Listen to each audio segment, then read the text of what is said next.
Well, I'm Jan Schmitz, and I'm the new director of the Desert Daze Music Festival. My name is Mavourneen Ryan, and I am past director of the festival, but still on the coordinating team. I am past director because I wanted to step down with a few less responsibilities in order to enjoy retirement and grandchildren a little more.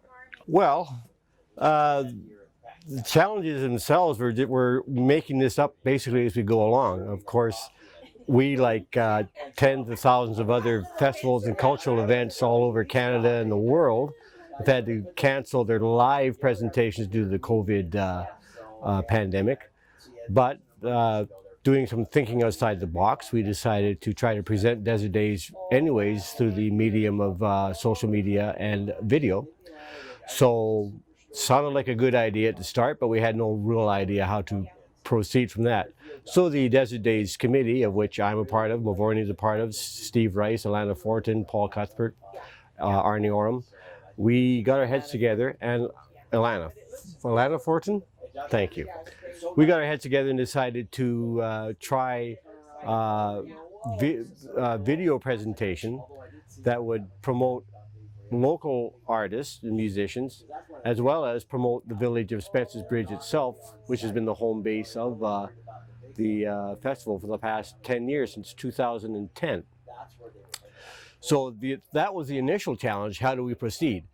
But we decided to show 10 different musical acts at 10 different iconic or historic or interesting locations in Spence's Bridge. And yes, there are 10. There's more than that, actually. So that's what we did. And with the help of the Hub Online Network and with Paul Cuthbert, PA and Lights, we recorded and filmed these wonderful presentations at 10 very interesting spots in Spence's Bridge.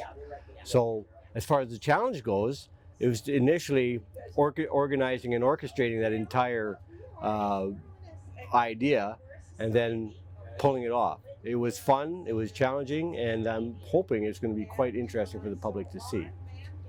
I'm going to add to that, and that I think that some of the challenges that we're going to face is promoting it, and really hoping that we have a lot of people watching the actual event when it goes live online. And the Facebook page, I think we have well over 1,000 people who've liked it. So if even a quarter of them have a look, we'll be very happy. That is a very difficult thing to promote, instead of getting people here, to get them to actually tune in and watch that many acts consecutively. But it will be available for people to go back to and watch anytime, or fast forward through acts maybe that they're not as interested in, or that sort of thing. A wide variety, quite diverse in different genres. Seeing as Jan is the one that booked the acts, I'm going to defer to Jan to describe some of the acts. Well, as I said, when we were initially planning for the Desert Daze Festival, as per normal, and for the past several years, we have incorporated musicians not only from Ashcroft, Cache Creek, Spence's Bridge, and the local interior, but we had also got acts from outward, Kelowna, Vancouver, and beyond. But this year, we decided to encourage all local performers, which there are a lot of, to participate. So we invited 5 local musicians who had participated in past Desert Daze events, as well as 5 other musicians who had not been part of it, but who we thought would be a great addition to our little video festival. So as Mavourneen pointed out, Desert Daze is normally not a blues festival or a country festival or a metal festival or any type of a festival that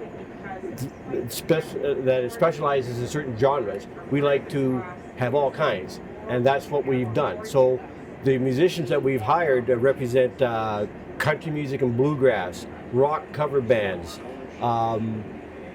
singer-songwriters, balladeers, and each one of them brought a certain specific feel and style of music to this, which is very interesting and intriguing, and there'll be something there for everybody.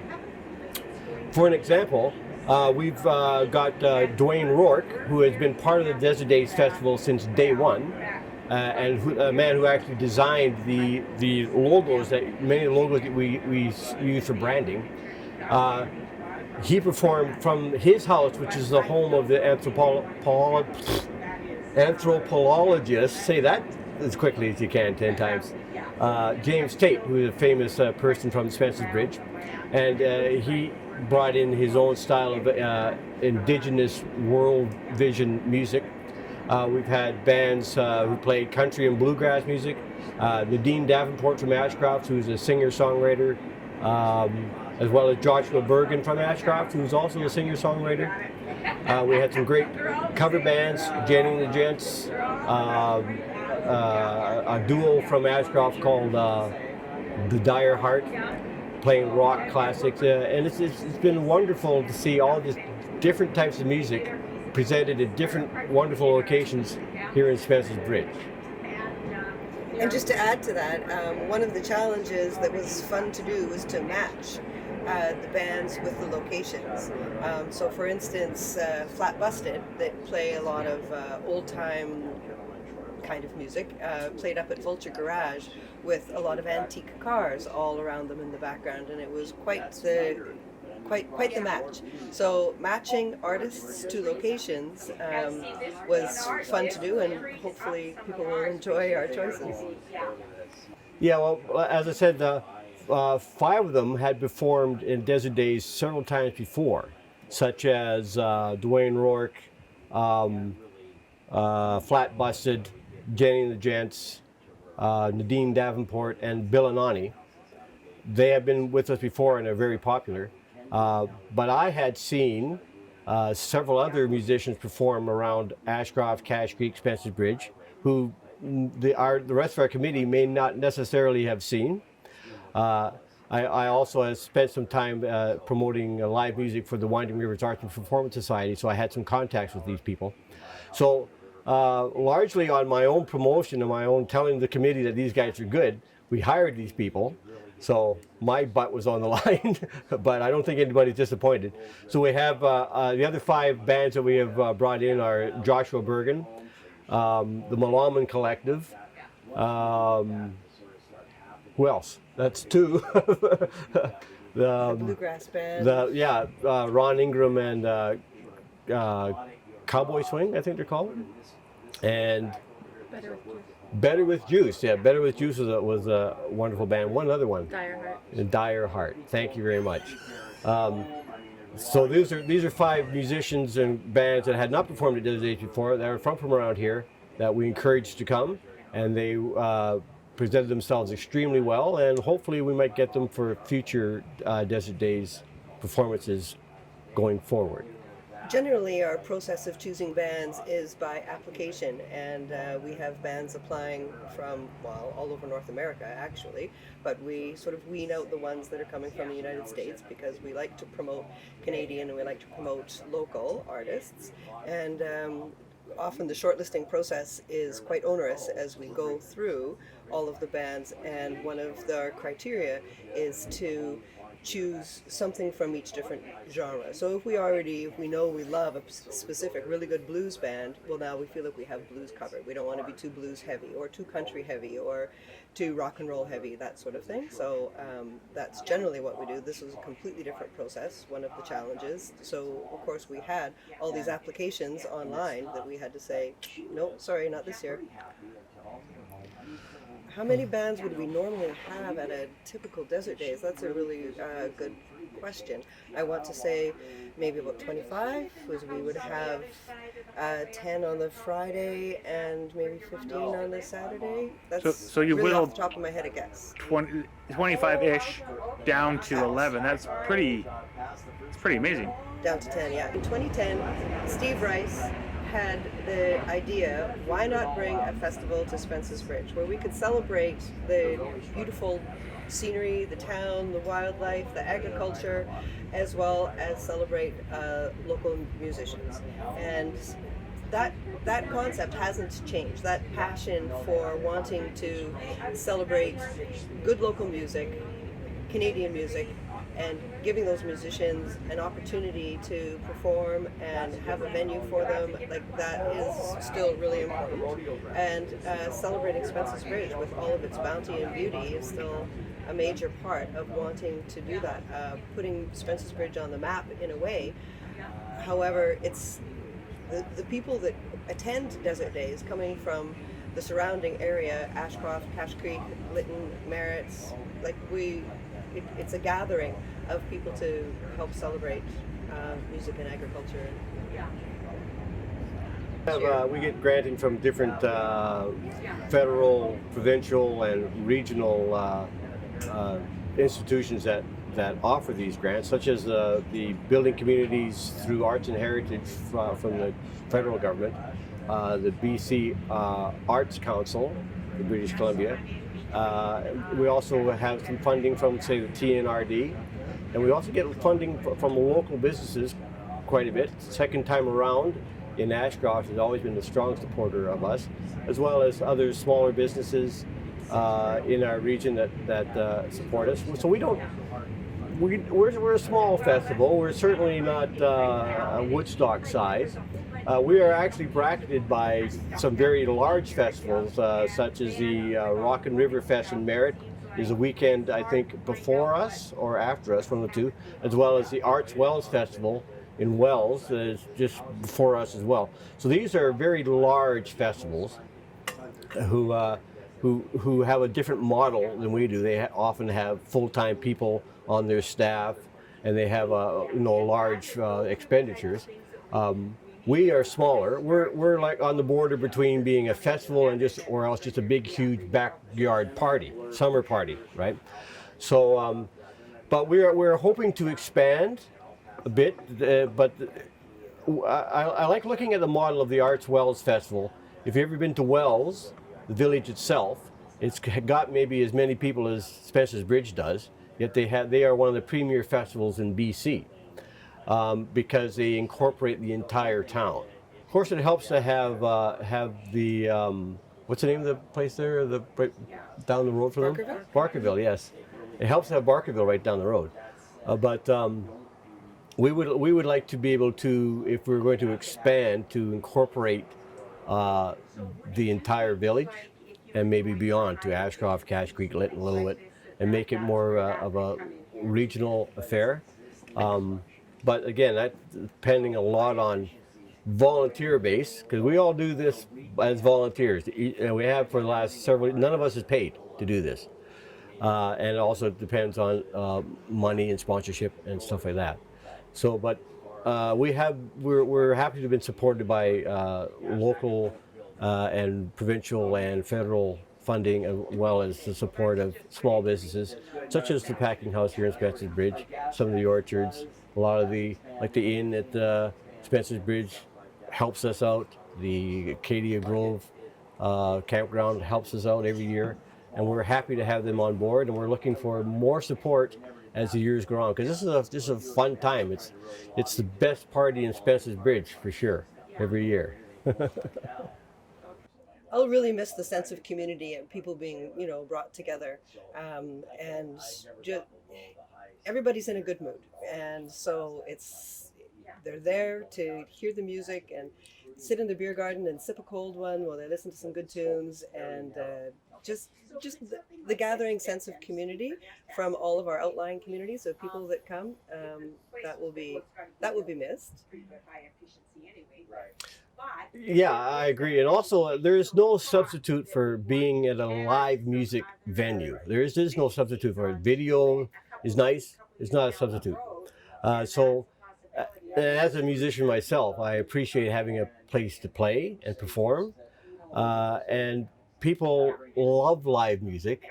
And to be able to offer that to our communities in the TNRD region is an honor and a blessing and a challenge.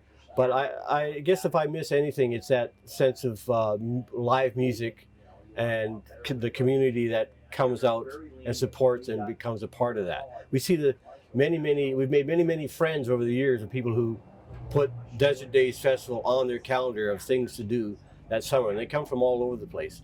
I have friends who come from North Vancouver every year. They look forward to it. They camp out at Gopan and they make a whole wild weekend of it. And that's what it's for. I also think I'll miss the beer garden. Most. I think that having 10 festivals under our belt, this would have been our 11th, and it's unfortunate that we can't have a live festival due to the pandemic. But as a committee, we really felt like we didn't want to just let this year slide by, and we want to make sure that Desert Days is still alive in people's minds for next year. And yeah, I just wanted to put out there that we made the conscious decision to say, let's do something anyway. We can't just let this go. And I'm glad we did. I'm really looking forward to seeing the footage when it's all put together. It's going to be great. Yeah, we're sort of actually a bit ahead of the curve. There are many festivals in BC that have canceled, probably all of them. But many of them, such as Arts Wells and the San Laurent Roots and Blues, who are presenting a style of virtual festival. I know the Roots and Blues are showing some live music that they filmed from this year, plus some stuff from last year. So for us to a small festival like ours to be almost on the leading edge of developing a virtual festival is very gratifying, and I'm interested to see how other festivals present theirs. We'll be presenting our festival on the weekend of August 7th and 8th, which is our second weekend of August, which is typically the date of our live festivals. So we want to encourage everybody who's seeing this to mark that on their calendars. We're going to present probably three or 4 hours per night for 2 nights, and then it'll be available to the public after that. So it's an intriguing process. It's an interesting time, and we're hoping that we don't have to do this again. And this is my first year being the director. I have worked with the committee for many years before this, so I think Mavourneen had some insight as to this whole pandemic coming along, so that's why she asked me to take over. But in many ways, it has less challenges than putting on a full-blown live weekend-long festival.